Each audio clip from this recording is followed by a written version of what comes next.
गरम गरम तंदूर की रोटी जब लगती है तो वो भूख ना भी लगी हो तो इंसान को भूख लग जाती है। करारी करारी मज़ेदार किस्म की, बिल्कुल गरम जब फ्रेश तंदूर से निकलती है।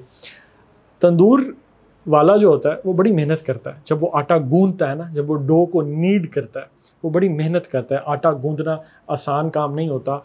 आपको देख के शायद लगता हो कि यार इसमें कोई स्किल नहीं है, लेकिन स्किल भी लगता है, स्किल भी ज़रूरत होती है और ज़ोर भी लगता है।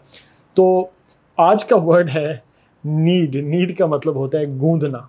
ख़ास तौर पे जब आप डो को, आटे को गूंदते हैं, उसको नीड करना कहते हैं। तो अगर मैं जुमले में यूज़ करूँ तो मैं कहूँगा कि फॉर इंस्टेंस जो तंदूर वाला था, जो बेकर था, the baker kneaded the dough in no time.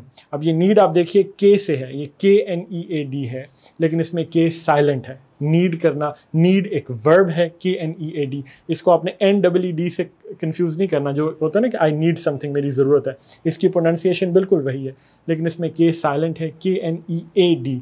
Need है, नीड का वर्ब है नीड। नीड का मतलब होता है गूंदना। तो आई वर्ब गूंदना, नीड, नीडेड, नीडेड। तो the baker kneaded the dough in no time. Word need is a verb.